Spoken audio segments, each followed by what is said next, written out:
Good morning. Welcome to the Monday Morning Minute. I don't know about you, but it is freezing here. As you can see, I've started a fire, and I know it's across the nation. And as I was starting this fire this morning, I was reminded of a story. Because everybody knows if you're going to start a fire, you have to have dry wood. And I was reminded of the story of the Old Testament where the prophet Elijah challenges the prophets of Mount Carmel. And in that story, he challenges them and he says, listen, the first God to respond by fire, we will serve. And so the prophets of Baal, they set up their sacrifice and they try to get their God to respond, and he doesn't.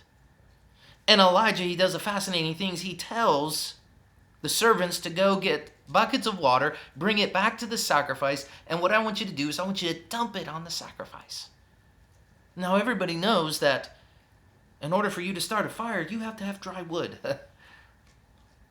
But it says in the word that the fire of God came and consumed the offering. Well, what does that mean for you and I? Well, maybe this week you're like me. Maybe this week you feel like you are just all wet. You're drenched. And maybe this week you don't feel like much of a sacrifice. And maybe this week you don't feel like, you know what? I haven't felt the presence of God. I don't feel his love. My week's been crazy. It's been chaotic. As a matter of fact, I haven't even remembered and thinking about, I haven't been praying and thinking about God. Could I encourage you this week?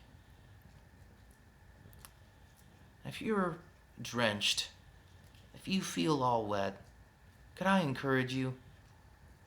You are exactly in a place for revival to start. You are right where God wants you. Because God doesn't need dry wood. God doesn't need our ability. He needs people surrendered. And could I encourage you, no matter what you face this week, no matter what the circumstances, no matter how much you feel like the enemy's coming and just dumping water on you and trying to put the fire of God out in your life, you are in a perfect place for God to come and set you ablaze. My prayer for you this week is that we will burn, that we are all burned just like this wood. And we will be ablaze with the fire of God. I pray that you have a great week.